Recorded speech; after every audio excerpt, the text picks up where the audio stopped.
फैक्ट्रिलियन हिंदी में आपका स्वागत है। गोविंदा का करियर अर्ली 2000s में धीरे धीरे फीका पड़ता गया और फिर 2006 में भागम भाग उनकी कमबैक मूवी बनी। लेकिन वास्तव में भागम भाग में गोविंदा को कास्ट नहीं किया गया था। डायरेक्टर प्रियदर्शन ने उनके पसंदीदा एक्टर्स को कास्ट किया था, अक्षय, सुनील शेट्टी और परेश रावल। सुनील इस फिल्म में ना सिर्फ एक्टर थे बल्कि प्रोड्यूसर भी थे। लेकिन फिर गोविंदा सुनील से मिले और उनसे अनुरोध करते हुए भागम भाग में काम मांग लिया।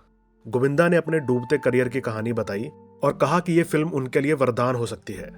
सुनील ने एक दरियादिल व्यक्ति होते हुए अपना रोल गोविंदा को दे दिया। गोविंदा ने इस रोल को खूब निभाया और दर्शकों को हंसाया।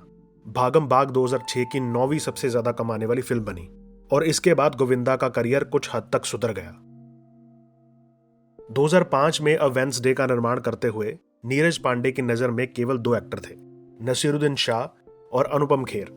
नसीर ने अपनी जगह नाना पाटेकर का नाम सजेस्ट किया, लेकिन नीरज ने मजाक करते हुए कहा कि नाना बार बार भड़क जाते हैं। किरदारों पर चर्चा करते हुए नीरज ने नसीर को कॉमन मैन और मुंबई पुलिस कमिश्नर दोनों के रोल बताए, जिसके बाद नसीर ने कॉमन मैन का रोल चुना और अनुपम को कमिश्नर बनाया गया। कॉमन मैन के ठिकाने के लिए नीरज एक ऊंची अंडर कंस्ट्रक्शन बिल्डिंग की खोज कर रहे थे। मुंबई में 50 बिल्डिंग्स देखने के बाद एक बिल्डिंग मिली जिसके ऊपर से पूरा शहर दिखता था और नीरज को यही चाहिए था। लेकिन इसके बाद भी एक चुनौती सामने आ गई। इस बिल्डिंग में 25 फ्लोर्स थे और शूट सबसे ऊपर करना था। अंडर कंस्ट्रक्शन होने की वजह से बिल्डिंग में कोई लिफ्ट नहीं थी और नीरज ने नसीर के लिए एक ट्रॉली लिफ्ट का इंतजाम करने की बात की। लेकिन नसीर ने इस बात को मना कर दिया और पूरे शूट के दौरान वो सीढ़ियों से चढ़ते और उतरते रहे। शिवाजी सातम, जिन्होंने सीआईडी में एसीपी प्रद्युमन की भूमिका निभाई, अभिनय के साथ साथ सेंट्रल बैंक ऑफ इंडिया में कैशियर की नौकरी कर रहे थे और ये नौकरी उन्होंने 23 साल तक की। लेकिन एक्टिंग ही उनका जुनून था, तो बैंक में रोजगार की सेफ्टी के साथ साथ उन्होंने मराठी थिएटर में भाग लेना शुरू कर दिया। एक्टिंग टैलेंट की वजह से उन्हें मराठी टीवी और फिल्मों में काम मिला और फिर 1998 में उन्हें एसीपी प्रद्युमन का रोल ऑफर हुआ। तो भैया इस तरह एक कैशियर बन गए एसीपी और उसके बाद जैसे कहावत है ना कि द रेस्ट इज हिस्ट्री। यहां मैं आपको 2 फिल्मों के बारे में बताना चाहता हूं जिनके बॉक्स ऑफिस रिकॉर्ड ने मुझे झटका दे दिया। पहली फिल्म है स्त्री 2, जो 2024 के इंडिपेंडेंस डे के दिन रिलीज हुई थी। आपको शायद याद होगा कि स्त्री का पहला पार्ट भी काफी अच्छा था और उसने 180 करोड़ कमाया था। लेकिन स्त्री 2 ने 874 करोड़ का बिजनेस किया। बावजूद इस बात के कि बड़ा बड़ा बॉक्स ऑफिस कलेक्शन करने वाला एक भी अभिनेता इस फिल्म में नहीं था। स्त्री 2 अगर 500 करोड़ भी कमाती तो मैं इतना ज्यादा शॉक्ड नहीं होता। देखिए, मैं स्त्री 2 को बनाने वालों या उनके एक्टर्स की इंसल्ट नहीं कर रहा, क्योंकि एक्टर तो वो बहुत अच्छे हैं, लेकिन मैंने इनसे इतने भयंकर बॉक्स ऑफिस की उम्मीद नहीं की थी। दूसरी फिल्म जिसके बारे में मैं आपको बताना चाहता हूं उसका नाम है द लेडी किलर और इस फिल्म का हाल स्त्री 2 के बिल्कुल 180 डिग्री उलट हुआ। भूषण कुमार ने इस फिल्म को 45 करोड़ में बनाया, लेकिन पता है इस फिल्म का बॉक्स ऑफिस क्या था? सिर्फ 60,000 रुपए। अर्जुन कपूर और भूमि पेडनेकर की फिल्म पिटेगी ये तो समझ में आता है, लेकिन 60,000 का बॉक्स ऑफिस?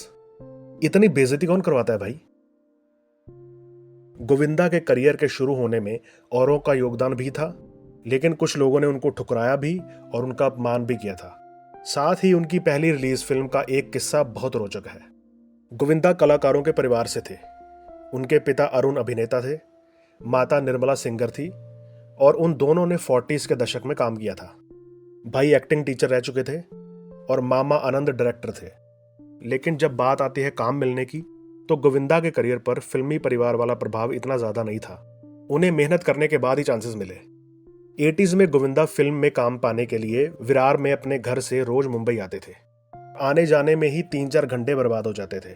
फिर उनके डायरेक्टर मामा आनंद ने उन्हें खार में अपने घर पे रख लिया। यहां स्ट्रगल चल रही थी कि एक दिन अभिनेता गूफी पेंटल ने गोविंदा को देखा। पेंटल ने बी.आर. चोपड़ा के बनाए हुए महाभारत में शकुनी का रोल निभाया था। गोविंदा को देखकर पेंटल उन्हें चोपड़ा ऑफिस ले गए।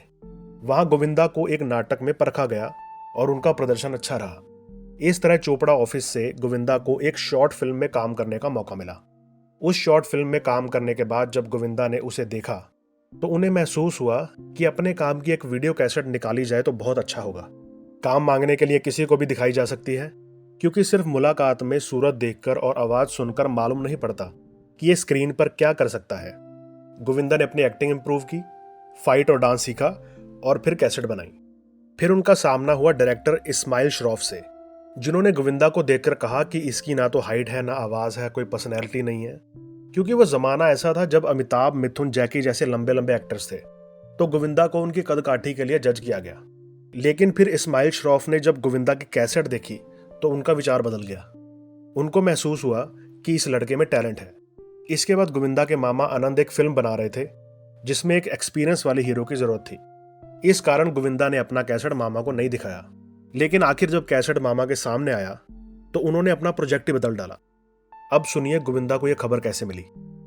एक रात वो अपने कजन के साथ मामा के घर लौट रहे थे तो मामा ने कहा, मैंने मेरी फिल्म के लिए एक नया लड़का चुन लिया है। यह सुनकर गोविंदा को घबराहट हुई कि पता नहीं किसको ले लिया इन्होंने। तो मामा ने कहा, आंखें बंद कर, तुझे तस्वीर दिखाता हूं। जैसे ही गोविंदा ने आंखें बंद की तो मामा ने उनको थप्पड़ मार दिया और बोले, अरे पागल, वो लड़का तू ही है मेरी फिल्म का हीरो। इस तरह मामा ने गोविंदा को लेकर एक फिल्म बनाई जिसका नाम था तन बदन। और उधर इस्माइल श्रॉफ ने भी कैसेट देखकर गोविंदा के साथ फिल्म बनाई जिसका नाम था लव 86।